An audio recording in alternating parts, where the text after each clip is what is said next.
সারা দেশে চড়া কাঁচা বাজার, বাড়তি সব ধরনের সবজি ও আমিষের বাজার।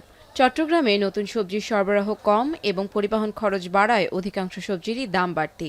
বিক্রি হচ্ছে ৮০ থেকে ১০০ টাকার উপরে। গড়ে সব ধরনের সবজির দাম বেড়েছে ২০ থেকে ৪০ টাকা। সরবরাহ কম ছিল, এখন সরবরাহ বাড়ছে। মোটামুটি এক সপ্তাহের মধ্যে দাম মোটামুটি স্বাভাবিক হয়ে যাবে। ক্রেতারা এখন ওরা কদিন পরে হিমশিম গেছিল, এখন ওরা বলতেছে নাগালের ভিতরে থাকলে তো আমরা আসতে পারবো। এদিকে বঙ্গোপসাগরে সামুদ্রিক মাছের অবাধ প্রজনন ও উৎপাদন বৃদ্ধি নিশ্চিত করতে সাগরে মাছ ধরা বন্ধ থাকায় সামুদ্রিক মাছের সরবরাহ কম। চট্টগ্রামে মাত্র ২ দিনের ব্যবধানে সব ধরনের মাছের দাম কেজিতে বেড়েছে ৩০ থেকে ৪০ টাকা পর্যন্ত। একই অবস্থা বরিশালের মাছের বাজারেও। সামুদ্রিক মাছ না থাকায় চাষের মাছের দাম বেড়েছে কেজিতে ৩০ থেকে ৪০ টাকা।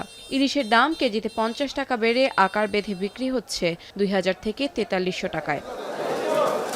ঠিক আছে, পয়লা বৈশাখের পর আপনার যাই হইলে একদিকে তেলের সংকট, তেল ছাড়া ভোটও যাইতে পারে না। আবার 2 মাসের 65 দিনের অভিযান, এই 65 দিনের অভিযানে অনেকে সাগরে যাইতে পারে না, তেল নাই, বরফ পায় না, কারেন্ট না থাকলে তো বরফও সাপ্লাই দিতে পারে না, এই সংকট।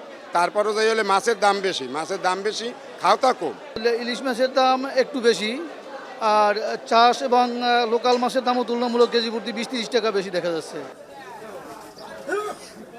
এদিকে ময়মনসিংহ চড়া সবজির বাজার। জ্বালানি তেল সংকটে চাহিদার তুলনায় সরবরাহ কম থাকায় এবং প্রতিকূল আবহাওয়ার কারণে প্রকারভেদে সব ধরনের সবজির দাম বেড়েছে ৫ থেকে ১০ টাকা। বেগুন, পটল, চিচিঙ্গা, টমেটো সহ সব ধরনের সবজি বিক্রি হচ্ছে কেজিতে ৭০ থেকে ৮০ টাকায়। সাপ্তাহিক ছুটির দিন একটু বেশি হয়, লোকজন বেশি থাকে, সবকিছুর দাম একটু বেশি। ফলন কম, কয়েকদিন আগে বৃষ্টি হলো না, বৃষ্টির লেগে একটু চাহিদা কম মালের।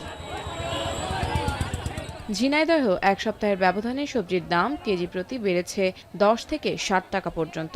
হঠাৎ এমন মূল্য বৃদ্ধিতে নিত্য প্রয়োজনীয় খরচ সামাল দিতে হিমশিম খাচ্ছে সাধারণ মানুষ। তেলের কারণে কোনো গাড়ি ঘোড়া আসছে না, মাল আসছে না, তেল পাচ্ছে না, গাড়ি ঘোড়ার কারণে দাম বেশি। প্রত্যেক জিনিসের দাম বেড়েছে, প্রতি সপ্তাহে ১০-২০ টাকা বেশি বেড়েছে। এছাড়া রাজশাহী সহ দেশের বিভিন্ন জেলায় জ্বালানি সংকট সহ বিভিন্ন কারণে পণ্যের বাড়তি দামে চাপে পড়েছেন ক্রেতারা। আফনান অপসরা, এখন।